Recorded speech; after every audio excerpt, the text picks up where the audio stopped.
ಉಳ್ಳಾಲದ ಮುಕ್ಕಚೇರಿ ಮಸೀದಿ ಬಳಿ 2017ರಲ್ಲಿ ನಡೆದಿದ್ದ ಜುಬೇರ್ ಹತ್ಯೆ ಪ್ರಕರಣದ ಪ್ರಧಾನ ಅಪರಾಧಿಗೆ ಮಂಗಳೂರಿನ 3ನೇ ಹೆಚ್ಚುವರಿ ಜಿಲ್ಲಾ ಮತ್ತು ಸತ್ರ ನ್ಯಾಯಾಲಯ ಜೀವಾವಧಿ ಶಿಕ್ಷೆ ವಿಧಿಸಿ ತೀರ್ಪು ನೀಡಿದೆ. 23 ವರ್ಷ ಪ್ರಾಯದ ಅಬ್ದುಲ್ ರಹಿಮಾನ್ ಸುಹೇಲ್ ಶಿಕ್ಷೆಗೊಳಗಾದ ಅಪರಾಧಿ. ಈ ಪ್ರಕರಣದ ಇನ್ನುಳಿದ ಅಪರಾಧಿಗಳಿಗೆ 2022ರಲ್ಲಿ ಶಿಕ್ಷೆ ಪ್ರಕಟವಾಗಿತ್ತು.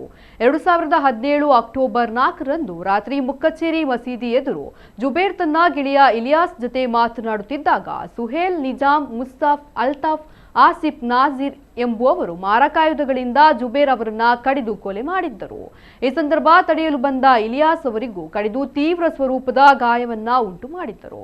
2022ರಲ್ಲಿ ಪ್ರಕರಣವನ್ನ ವಿಚಾರಣೆ ನಡೆಸಿದ ಮಂಗಳೂರಿನ 3ನೇ ಹೆಚ್ಚುವರಿ ಜಿಲ್ಲಾ ಮತ್ತು ಸತ್ರ ನ್ಯಾಯಾಲಯದ ನ್ಯಾಯಾಧೀಶರಾದ ಬಿಬಿ ಜಕಾತಿ ಅವರು ಅಪರಾಧ ಸಾಬೀತಾಗಿದೆ ಎಂದು ತೀರ್ಪು ನೀಡಿದ್ದರು.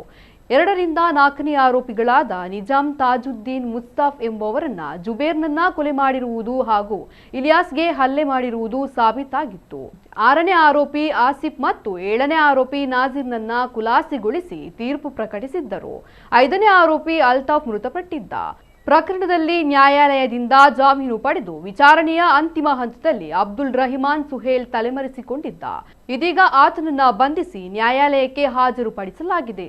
ಸಮಗ್ರ ವಿಚಾರಣೆ ನಡೆಸಿದ ಮಂಗಳೂರಿನ 3ನೇ ಹೆಚ್ಚುವರಿ ಜಿಲ್ಲಾ ಮತ್ತು ಸತ್ರ ನ್ಯಾಯಾಲಯದ ನ್ಯಾಯಾಧೀಶರಾದ ಸುನಿತಾ ಅವರು ಜೀವಾವಧಿ ಶಿಕ್ಷೆ ವಿಧಿಸಿ ತೀರ್ಪು ನೀಡಿದ್ದಾರೆ. ಸರ್ಕಾರದ ಪರವಾಗಿ ಪಬ್ಲಿಕ್ ಪ್ರಾಸಿಕ್ಯೂಟರ್ ಮೋಹನ್ ವಾದ ಮಂಡಿಸಿದ್ದರು. ಪ್ರಕರಣದಲ್ಲಿ ಕೆಆರ್ ಗೋಪಿಕೃಷ್ಣ ತನಿಖಾಧಿಕಾರಿಯಾಗಿದ್ದರು.